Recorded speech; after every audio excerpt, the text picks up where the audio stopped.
Hello dits and டாட்ஸின் 6வது எபிசோடுக்கு வணக்கத்துடன் உங்களை வரவேற்கிறேன். இந்த எபிசோடில் நான் 2024 கனடாவுக்கு முதல் முறையாக போன போது எனக்கு இமிக்ரேஷனில் உண்டான ப்ராப்ளத்தை பற்றி உங்களோட டிஸ்கஸ் பண்ணலான்னு இருக்கிறேன். இதுக்கு முந்தின எபிசோடில் 2014 நான் முதலாக யூஎஸ்க்கு போன போது இமிக்ரேஷனில் எனக்கு உண்டான ப்ராப்ளத்தை பற்றி நான் உங்களோட டிஸ்கஸ் பண்ணேன். அதுக்கப்புறம் 2024 கனடாவுக்கு போகும்போதும் எனக்கு இமிக்ரேஷனில் ஒரு ப்ராப்ளம் உண்டாச்சு. இது என்னோடய 2வது இன்டர்நேஷ்னல் ட்ராவல் இல்லைங்க. இந்த முதல் இன்டர்நேஷ்னல் ட்ராவல் 2014 நான் போயிருந்தேன் இல்லையா. அதுக்கப்புறம் நான் பர்சனல் டூரும் பல இடங்களுக்கு இன்டர்நேஷ்னல் ட்ராவல் பண்ணியிருக்கிறேன். நான் என்னோடய அஃபிஷியல் லெவலில் ட்ராவலும் நான் பண்ணியிருக்கிறேன். அதாவது எங்களோட இன்டர்நேஷ்னல் சிவில் ஏவியேஷன் ஆர்கனைசேஷனில் அப்பாக்னு சொல்கிற ஏஷியா பசிபிக் ரீஜனில் இந்தியா இருக்குது. அந்த ரீஜனல் ஆஃபீஸ் பேங்காக்கில் இருக்குது. 2017 2023 நான் ரிட்டையர் ஆகிற வரைக்குமே இந்த இன்டர்நேஷ்னல் சிவில் ஏவியேஷன் ஆர்கனைசேஷனில் ACSICG அப்படிங்கிற குரூப்பில் நான் இந்தியாவை ரெப்ரசன்ட் பண்ணி மெம்பராக இருந்திருக்கிறேங்க. அதோட ஆனுவல் மீட்டிங் 3 to 4 days நடக்கும். அப்போல்லாம் நான் பேங்காக்கு போவேன், மீட்டிங் அட்டன் பண்ணுவேன். இந்த பர்பஸ்க்காக நான் பல தடவை இன்டர்நேஷ்னல் ட்ராவல் நான் பண்ணியிருக்கிறேன். இப்போ இதை ஒன்று சொல்லணுங்க. இந்த இன்டர்நேஷ்னல் சிவில் ஏவியேஷன் ஆர்கனைசேஷன் அப்படிங்கிற ஆர்கனைசேஷன் ஒரு யூஎன் பாடி மாதிரி இருக்குங்க. யூஎன் செக்ரட்டரி ஜெனரல் ஆஃபீஸ் மாதிரி தான் அதோடதும் இருக்கும். எங்களோடது ஏஷியா பசிபிக் ரீஜனுங்கிறதுனால ஏஷியா பசிபிக் ரீஜனில் இருக்கிற அத்தனை கண்ட்ரிஸும் வருவாங்க. அதாவது ஃப்ரான்ஸ், அப்புறம் USA, அமெரிக்கா, இவங்களுக்கெல்லாம் கூட சில ஐலண்ட்ஸ் இந்த பசிபிக் ரீஜனில் இருக்கிறதுனால அவங்கெல்லாம் கூட இந்த மீட்டிங்க்கு வருவாங்க. நியூசிலாந்து, ஆஸ்திரேலியா, சிங்கப்பூர், அப்புறம் நம்ம சார்க் கண்ட்ரிஸ், அப்புறம் Vietnam, Philippine, Indonesia, Japan, China, Hong Kong எல்லாருமே வருவாங்க. இந்த மீட்டிங்கில் நம்ம ஒவ்வொரு கண்ட்ரி பேரும் நம்மளோட டேபிள் சீட்டுக்கு முன்னால் இருக்கோங்க.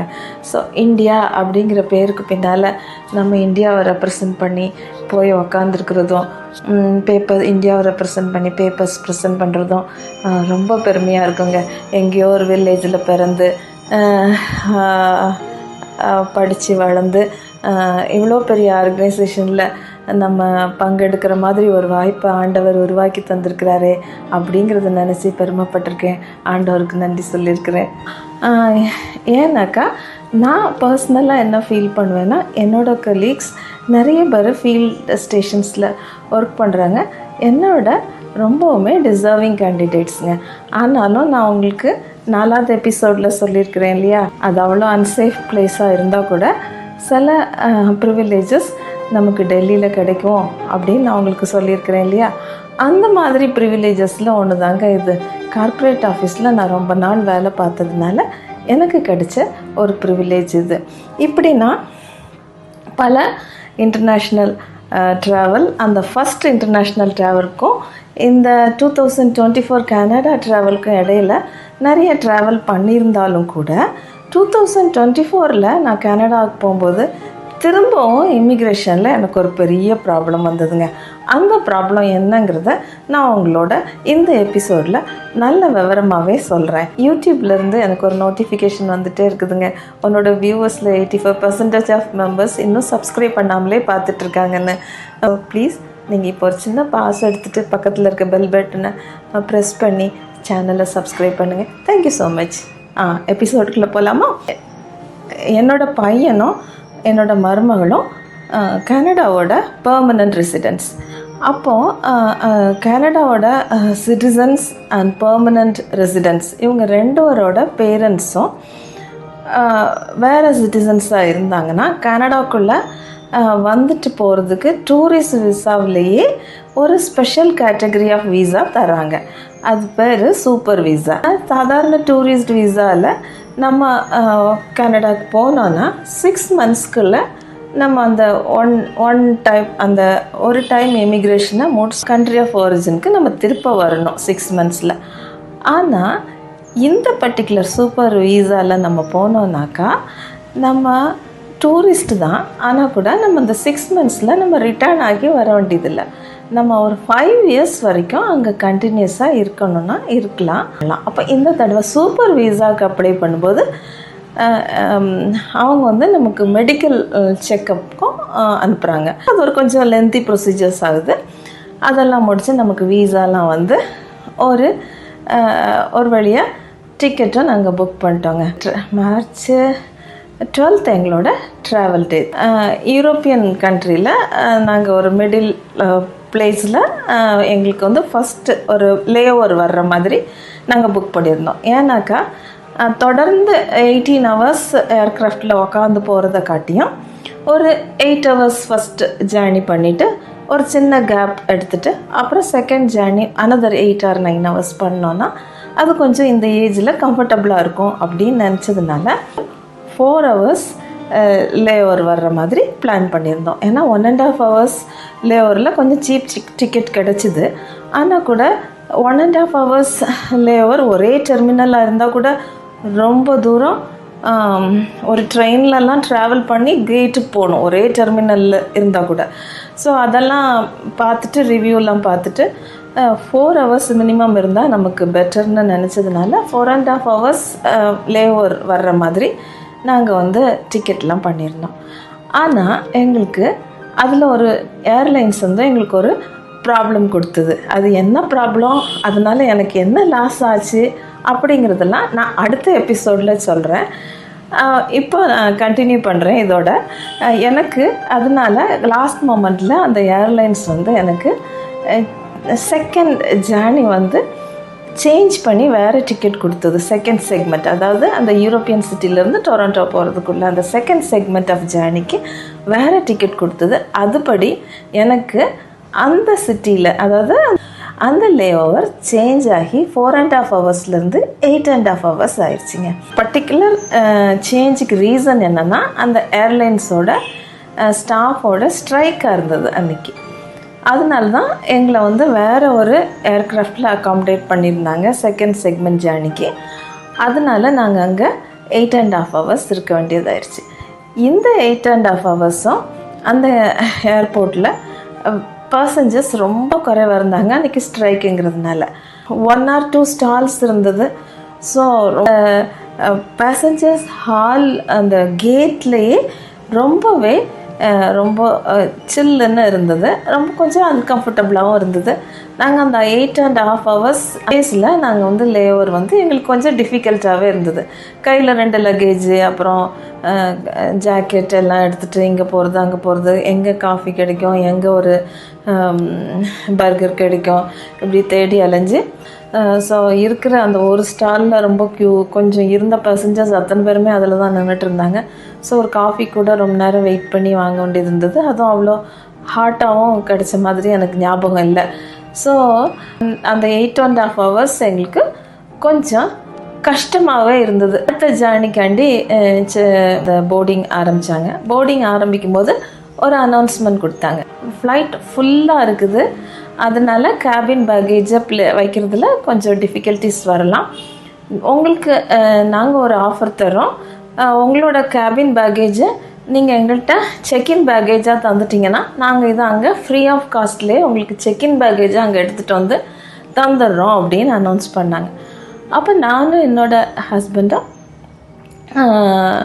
8.5 ஹவர்ஸ் அந்த லக்கேஜ் அப்படியே தள்ளி இங்கே தள்ளி அங்கே தள்ளி இங்கே போய் கொஞ்சம் ஓரளவு கொஞ்சம் இரிட்டேஷனாக இருந்ததுனாலே என்னவோ தெரில, நாங்கள் என்ன டிசைட் பண்ணோம், கொடுத்துடலாமே, ஃப்ரீயாக இருக்குமே ஹேண்ட் அப்படின்னு நினச்சோம். அதை எங்கள்கிட்ட இருந்த கேபின் சூட்கேஸ் 2ஐயும் அவங்கக்கிட்ட கொடுத்துட்டோம். அவங்க அதை செக்இன் பேக்கேஜாக எங்களுக்கு ஸ்லிப்பு கொடுத்தாங்க, வாங்கிக்கிட்டோம். அப்பா ஃப்ரீயாக இருக்குது கையெல்லாம் அப்படின்னு சொல்லிட்டு இருந்தோம். செகண்ட் ஜேர்னி முடித்து இறங்கி கீழே போயாச்சு. இப்போது நான் உங்களுக்கு ஒன்று சொல்லணும். போன ஜேர்னியில் நான் 2014 ஏர்க்ராஃப்டில் இருக்கும்போதே இமிக்ரேஷன் டிக்ளரேஷன் ஃபார்ம் வந்து தந்திருந்தாங்க. இப்போ அந்த சிஸ்டம் கோவிட்க்கு அப்புறம் அந்த சிஸ்டம் இல்லை. இப்போ எல்லாமே வந்து கீழே இறங்கி நம்ம அந்த கஸ்டம்ஸ் அண்ட் இமிக்ரேஷனுக்காக உள்ளே போகும்போது அந்த இகேட் கியாஸ்க்ஸ் நிறைய வச்சுருக்காங்க. நம்மளே தான் அதில் அந்த கியாஸ்கில் போய் செல்ஃப் டிக்ளரேஷன் நம்ம அதில் பண்ணணும். அப்படியே நம்மளோட பேர் கேட்குறாங்க, எத்தனை பேர் வந்திருக்கீங்க, 1 பேசஞ்சரா 2 பேசஞ்சர்ஸா, எந்த ஃப்ளைட்டில் வந்திருக்கீங்க, போர்டிங் பாஸ் நம்பர் என்ன, அப்புறம் வரிசையாக நீங்கள் என்ன எடுத்துகிட்டு வந்திருக்கீங்க டிக்ளரேஷன்லாம் வருது. அப்புறம் நம்ம பாஸ்போர்ட்டை ஸ்கேன் பண்ண சொல்கிறாங்க. ஸ்கேன் பண்ணி முடித்த உடனே நமக்கு வந்து ஸ்லிப் வந்துடுது. 2 பேசஞ்சர்ஸ் நம்ம போட்டோன்னா 2 பேருக்கும் எல்லாம் என்ட்ரி பண்ணி முடித்த பிறகு அந்த ஸ்லிப் கம்பைன்டு ஸ்லிப்பு நமக்கு வந்துடுது. அதை எடுத்துகிட்டு தான் நம்ம இமிக்ரேஷன் ஆஃபீஸர் போகணும். இப்போ நான் ரொம்ப கேர்ஃபுல்லாக இருந்தேன். 2014 கொஞ்சம் கவனக்குறைவாக அந்த டிக்ளரேஷன் ஃபார்ம் ஃபில் பண்ணதுனால எவ்வளோ பெரிய ப்ராப்ளத்தில் நான் மாட்டிக்கிட்டேன்றதை நான் உங்களுக்கு ப்ரீவியஸ் எபிசோடில் சொல்லியிருக்கிறேன் இல்லையா. பார்க்காதவங்க யாராவது இருந்தீங்கன்னா நான் இந்த வீடியோவோட எண்டில் லிங்க் தரேன், அந்த ப்ரீவியஸ் எபிசோடை பாருங்கள், அப்போ உங்களுக்கு தெரியும். அந்த ப்ராப்ளம் இப்போ வந்துடக்கூடாதுங்கிறதுனால ஒன்றையும் பார்த்து 2 தடவை படித்து டவுட் வந்ததுன்னா அங்கே பக்கத்தில் வாலண்டியர்ஸ் நின்றுட்டு இருந்தாங்க, அவங்கள கூப்பிட்டு கேட்டு நான் வந்து ரொம்ப கேர்ஃபுல்லாக ஒன்றையாக எல்லாம் டிக் பண்ணி நாங்கள் ஸ்லிப்பும் ஜென்ரேட் பண்ணி எடுத்துகிட்டு இமிக்ரேஷன் ஆஃபீஸர்கிட்ட போயிட்டோம். போய் எங்களோட பாஸ்போர்ட் கொடுத்தோம். வீசா பார்த்தார். வேர் ஆர் யுவர் பேப்பர்ஸ்ன்னு கேட்டார். வீசா இருக்குதுன்னு சொன்னோம். உடனே வேர் ஆர் யுவர் பேப்பர்ஸ் அப்படின்னு கொஞ்சம் கோபமாகவே கேட்டார். அப்போ தான் எங்களுக்கு கொஞ்சம் நினப்பு வந்தது. ஓஹோ, மற்ற பேப்பர்ஸ்லாம் பேக்கில் வச்சுருக்கோமே, கேபின் பேக்கேஜில் வச்சுருந்த பேக்கில் அதை கொடுத்துட்டோமே. அப்போது நாங்கள் கேட்டோம், யூ மீன் எங்களோட இன்சூரன்ஸ் பேப்பர், எங்களோட பையனோட இன்விடேஷன், எங்களுக்கு வந்த லெட்டரோட காப்பி, அதுக்கப்புறம் நாங்கள் எடுத்திருக்கோம் எங்களோட ஸ்டே பீரியட் ஃபுல்லுக்கும் மெடிக்கல் இன்சூரன்ஸ் எடுத்திருக்கோம் அந்த பேப்பர், அப்புறம் எங்களோட ரிட்டர்ன் டிக்கெட், நாங்கள் திரும்பி போயிடுவோங்கிறதுக்கு ப்ரூஃப் எங்களோட ரிட்டர்ன் டிக்கெட் அதோட காப்பி, ஆஃப் ஃபைனான்ஸ் எங்ககிட்ட என்னென்ன இருக்குது அப்படிங்கிறதுக்காக வச்சுருக்கிற பேப்பர்ஸ் எல்லாமே ஃபைல் போட்டு வச்சுருக்குறோம். இந்த ஃபைலு அந்த கேபின் பேக்கேஜில் நாங்கள் சூட்கேஸ் எடுத்துகிட்டு வந்தோம்ல அதில் இருக்குது. அதை லாஸ்ட் மொமெண்டில் அவங்க செக்இன் பேக்கேஜாக தரோன்னே படாருன்னு கொடுத்துட்டோம்.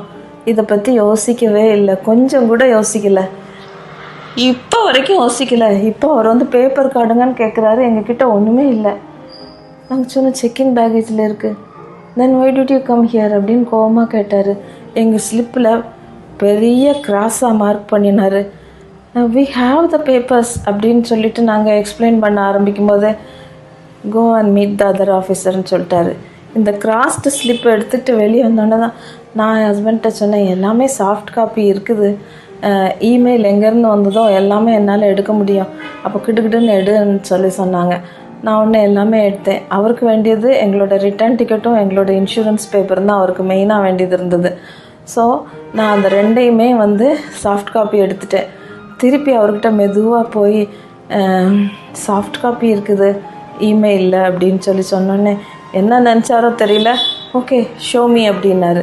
அப்புறம் நாங்கள் இந்த 2யும் அவர்கிட்ட காமிச்ச உடனே பார்த்துட்டு அப்புறமா டிக் பண்ணி எங்களை வெளியே அனுப்பினார்.